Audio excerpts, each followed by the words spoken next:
নমস্কার সবাই, আপনারা সবাই কেমন আছেন? আমি খুব ভালো আছি। টিঙ্কু মণ্ডল চ্যানেলে আপনাদের সকলকে জন্মাষ্টমীর অনেক অনেক ভালোবাসা ও শুভেচ্ছা। তো আপনারা জন্মাষ্টমীতে সবাই তো তালের বড়া বানান, আমিও বানিয়েছিলাম, তো সেটা আপনাদেরকে শেয়ার করলাম। তো শুভ জন্মাষ্টমী সবাইকে। সবাই ভালো থাকুন, সুস্থ থাকুন সবাই। এই দেখুন, তারপরে তাল নিয়ে বসে গেছি, তাল ছাড়িয়ে মানে ঘষবো, এখন ঘষে নিচ্ছি। তো ঘষা হয়ে গেলে তারপর আটাগুলোকে মানে আমি মানে ঠাকুরের জন্য কিছুটা অল্প অল্প করে নিব আগে, তারপরে আমাদের জন্য করব। তো সেটাই মানে করব বলে স্নান করে এসে সব তাল ছাড়িয়ে ঘষতে বসে গেছি। তো আপনারা মানে ব্লগটা শেষ পর্যন্ত দেখতে থাকুন, আপনাদের খুব ভালো লাগবে।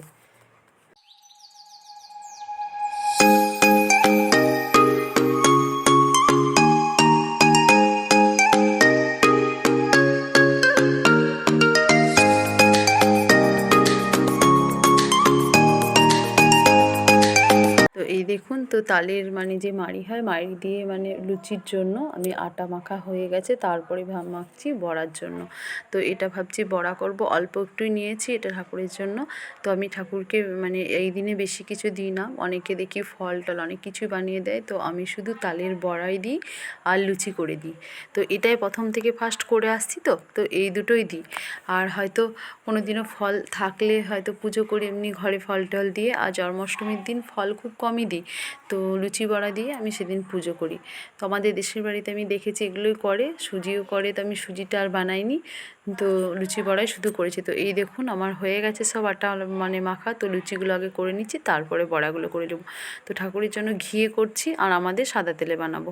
তো ঘি দেখুন দিয়ে দিয়েছি। লুচিগুলো ছোট্ট ছোট্ট লুচি বানিয়েছি, কেননা বড় লুচি করলে এতে অসুবিধা, তো এটা মানে পিতলেরই সরাতে করছি।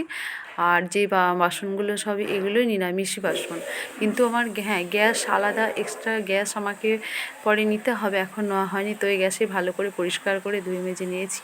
তো এই গ্যাসেই করছি, নিরামিষ বাসনে করেছি। তো হয়ে গেছে ঠাকুরের জন্য করা। তো এখন এই দেখুন আমাদের জন্য করছি। তারপরে ওইগুলো সব রেখে এসেছি আমি ঠাকুরের কাছে, সন্ধ্যাবেলায় পুজো করব তখন দেবো। আর এই দেখুন আমাদের জন্য শুরু করে দিয়েছি। তো এখন ভাবছি দিন থাকতে থাকতে করে নিই, করতে করতে অনেকটা সময়ও লেগে যায়, অনেকগুলো বড়া হবে যেহেতু। তো বড়া আমার অনেকগুলোই হয়েছে, তো আপনারা দেখুন, আপনাদেরকে সেটাও আমি শেয়ার করেছি। তো এই দেখুন এতগুলো বড়া হয়েছে, এর থেকেও আরও বেশি ছিল, কিছু মানে ছেলে মেয়েকে দিয়েছি, খেয়েছে, আমিও একটু খেয়েছিলাম। তো আর আরও মানে সব ছিল, তো সেগুলো কিছু দিয়েছি দিদিদেরকেও। তাও এখনও মনে হচ্ছে অনেকগুলো বড়া রয়েছে, তো জানি না কীভাবে শেষ করব।